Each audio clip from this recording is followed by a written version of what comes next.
Hablaremos de Nikolai Gogol esta noche. Contaremos algunas excentricidades que han sido reveladas por Vladimir Nabokov.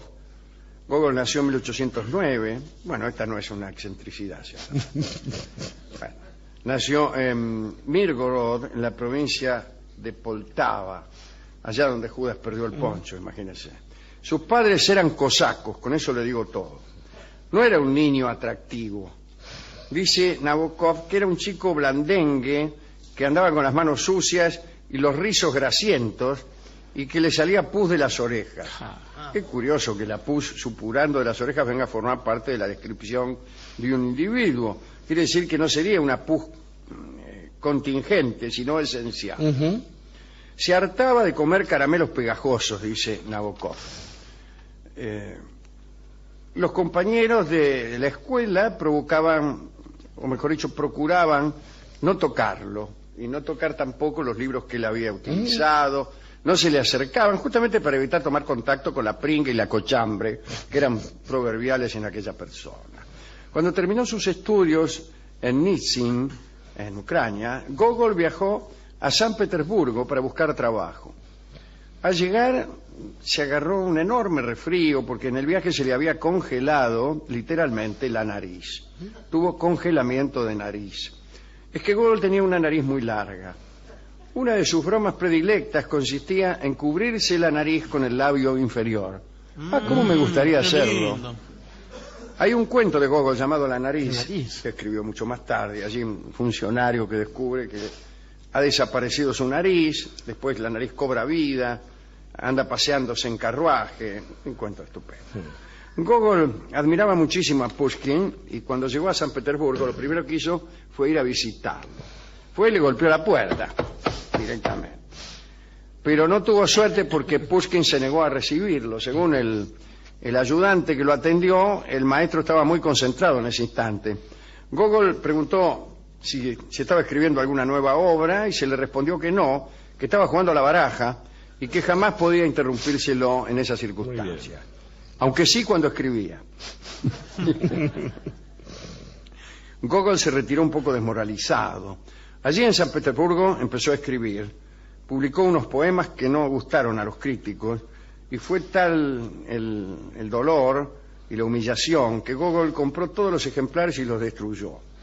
También fue funcionario Gogol. Consiguió pertenecer a un círculo literario y conoció finalmente a Pushkin y accedió a un puesto de profesor de historia. En 1831 escribió su primer libro de historias ucranianas. Se llamó Noches en una hacienda de Dikanka. Y esta vez le fue bien. Tan bien que puede decirse que a los 22 años ya era famoso. Famoso y extraño. Cuenta Nabokov que Gogol parecía estar desconectado de la realidad. A veces aparentaba ser tímido y retraído y otras veces desmesuradamente engreído. Puede ser que heredara algo de la locura de su madre. Vamos, ahora que estamos solos, la madre estaba loca. Pasaba la mayoría del tiempo en un estado de sueño enfermizo.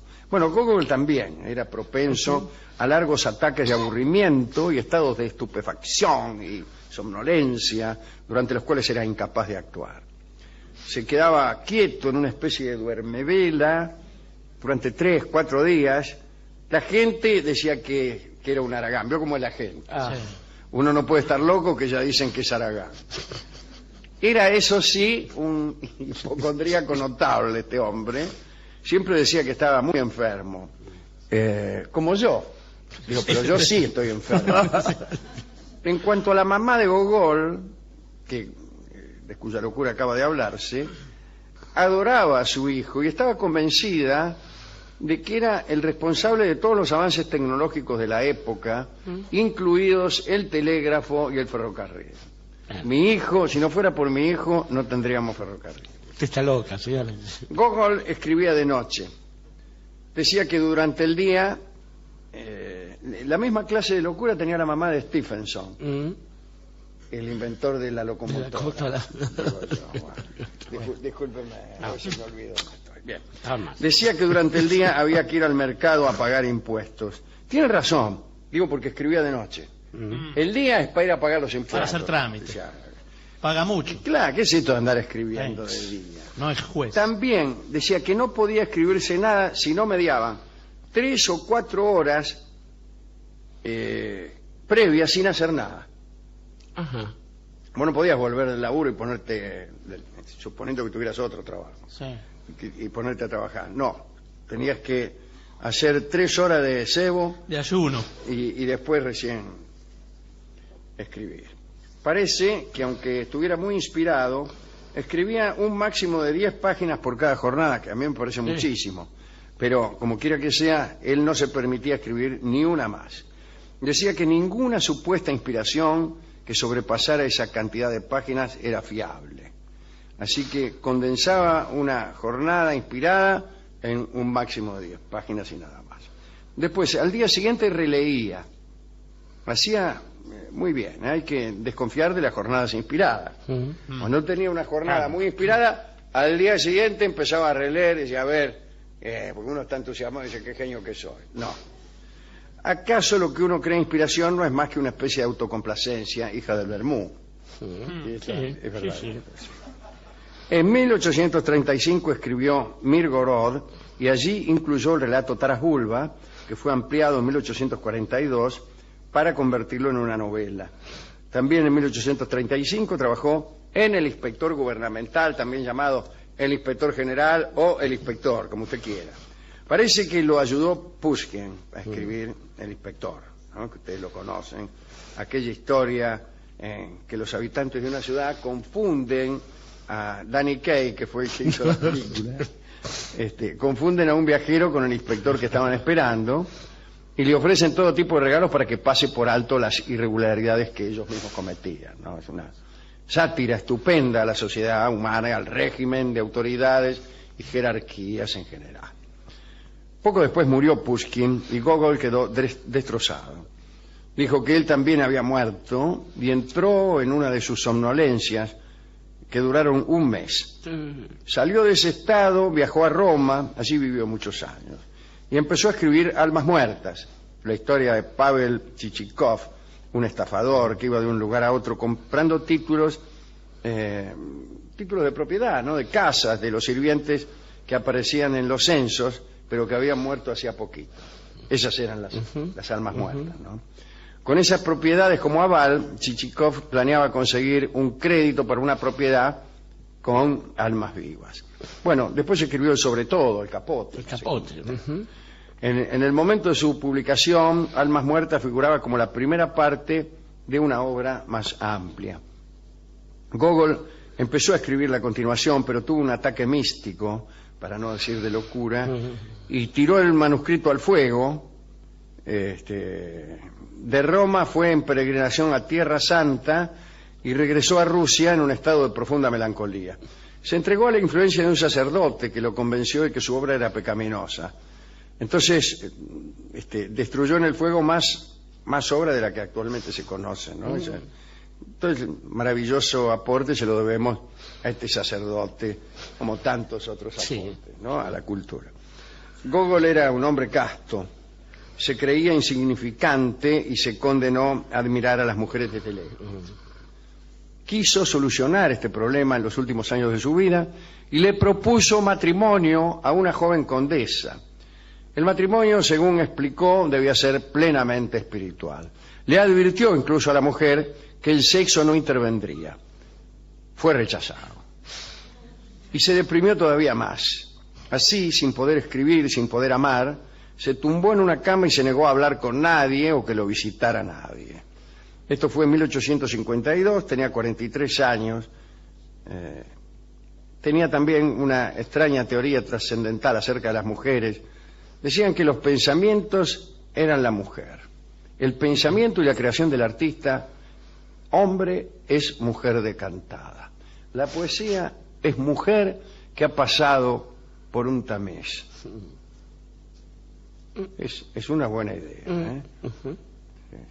El pensamiento y la creación del artista hombre es mujer decantada. Y la poesía es mujer que ha pasado por un tamiz. Bueno. Nabokov dice algunas otras cosas de Gogol. Pero la verdad es que Nabokov, que ha sido un escritor tan complejo, y lo hemos dicho varias veces aquí, tiene unos libros sobre crítica literaria. Él fue profesor de literatura en Estados Unidos y desconoció las formas actuales de la crítica literaria, de la enseñanza de las estructuras, y entonces cuenta los argumentos y cuenta también, o los relaciona con aspectos históricos de la vida de los escritores, que son interesantes. Pero, o lanza juicios también, juicios de valor. Gogol fue una de las cumbres del realismo en la literatura rusa, bueno, fenómeno. Pero, ¿a dónde está el asunto? Mirá. A mí me parece que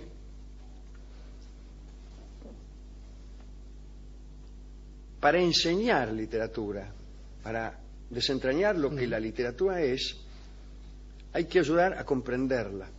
Y comprender es tornarla inteligible. Es también comprimir. Wagenberg dice que la comprensión es hija de la compresión también. Es reducirla, como hacen los científicos con los fenómenos de todos los días, los reducen tanto como pueden, hasta que aparecen en su expresión mínima. Y en esa expresión mínima empiezan a hacerlos inteligibles, compararlos con otros, encontrar elementos comunes entre dos libros, entre dos capítulos, entre dos formas, y elementos que no son los mismos. Para entender eso, para entender la literatura, hay que hacer todo ese procedimiento, que hasta la invención del estructuralismo se hizo más bien poco. Había las escuelas, evidentemente. Sí, pero es un trabajo del orden de las ciencias duras, Alejandro. También. Es un trabajo del orden de las ciencias duras, ciertamente. Así es. Bien. Digo para explicar qué es lo que quiero decir cuando digo que alguien no explica la literatura desde un punto de vista inteligible. Eso que después uno puede decir lo que quiera, e incluso el crítico como artista, como ha dicho Wilde, puede alcanzar él mismo virtudes artísticas, claro. No científicas, artísticas, hablando de otra obra, como el propio Wilde ha conseguido más de una vez. Bien, pero discúlpeme. De todos modos, siempre uno encuentra en los grandes autores como Nabokov, encuentra siempre la inteligencia. Sí, claro, seguro. Bueno. ¿A quién quiere dedicar esto, querido Dorio, además de a Nabokov? Nabokov sin duda se lo merece. Es interesante pensar que además durante largo tiempo él se pensó, aunque es probable que fuese una broma más de la que hacía el querido Vladimir Nabokov, se pensaba como un entomólogo, que además lo era. Lo era, porque coleccionaba mariposas. Pero además, fue un científico importante en la entomología. Hay una especie que lleva su nombre, una mariposa que lleva su nombre. Y es muy gracioso, su hijo Dmitri, que fue el traductor de él al final de algunas obras rusas, decía que su padre solía comentar cosas como cómo podía andar la gente por un paisaje suizo, mirando esas pavadas del paisaje con la cantidad de mariposas que paseaban por ahí, ¿no? Y creo que esa mirada de Nabokov es la que nos propone también el acercamiento a una dedicatoria. Nabokov ha sido muy cruel, tenía obsesiones, ¿no? Tenía obsesiones como el comunismo, el marxismo, el leninismo, y también el odio a Dostoyevsky, por ejemplo. Y el psicoanálisis, eran dos cosas que no soportaba. Sí, odiaba a Freud. Hablaba de la orquesta de Viena, por todos los psicoanalistas en general, y hacía recomendaciones como, si buscan alguna porquería, en mi libro Mademoiselle, o uno de los libros bellísimos de cuentos, dice, lo único que hay de mi pasado allí es un hueso de melocotón, de durazno, todo el resto lo pensé porque soy un escritor, lo inventé, y se burlaba de ellos. Pero creo que hay otra cuestión en esto que vincula a Nabokov con aquel a quien queremos incluir en la dedicatoria, que es Nikolai Gogol, y tiene que ver con la pérdida de algo muy básico. Nabokov perdió nada menos que la madre Rusia, perdió su tierra, la revolución lo llevó a Francia, terminó dando clases en la Cornell University, y creo que también lo que trató de hacer con la literatura era de transmitir, como usted bien decía, Alejandro, una cosa que es muy difícil de contar y acceder a ella, porque es un universo propio. Todo el universo de Nabokov es un universo en el que es muy difícil ingresar, incluso si uno entiende todos los pequeños chistes y tiene la enorme erudición que hay que tener para acompañarlo. Digo, una de las cosas que puede lograr la literatura es construir aquello que se perdió o que quizás nunca se conoció. Y estoy pensando que del mismo modo que Nabokov era absolutamente brillante en términos sociales, era, digamos, una especie de animador de la fiesta en cualquier tipo de ámbito, un hombre con gran fortuna para el amor, pese a que estuvo con su mujer Vera aparentemente en buena parte de su vida, Nikolái Gogol era todo lo contrario, y que esta enajenación que Gogol transmitía a través de su condición babeante o supurante o lo que fuera, quizás era semejante a la soledad que podía sentir Nabokov, que, digamos, a la hora de pensar en Gogol, creo que lo pensaba más bien como un semejante. Hay ciertos rituales de Gogol, uno los piensa 3 horas antes de escribir, no hacer nada, nunca más de 10 páginas, son los rituales de un obsesivo o de un loco, o podría ser los rituales de un tonto, un muchacho que además venía de sufrir la condición de locura de su madre, digo, y que de pronto producía este tipo de afirmaciones. La poesía es una mujer que ha pasado por un tamiz. Digo, hay una especie de extraña justicia poética en estas cosas. Y creo que, así como usted decía que enseñar es reducir, quizás escribir no sea otra cosa que multiplicar. Quizás el ejercicio contrario. Así como hay que reducir para poder enseñar y transmitir un concepto literario, para escribir lo que hay que hacer es tomar algo que se vaya transformando en una infinidad de cosas. Y que al final de ese camino, Nabokov, mirando a Gogol, y quizás Gogol, si hubiera podido mirar algo que no fuera esa especie de ausencia total que tenía, podrían ser unidos por algo que ninguno de los dos pudo hacer jamás respecto de su propia soledad y aislamiento. Esto es, que alguno de los dos hubiera dejado caer al menos una lágrima. Y una lágrima es el tango que oiremos en homenaje a Gogol y también a Nabokov, que es, será cantado, digo, por Ruth Ataguile y por el acompañamiento de Fernando Marzán, una de nuestras orquestas preferidas y que pertenece a nuestro grupo de amigos.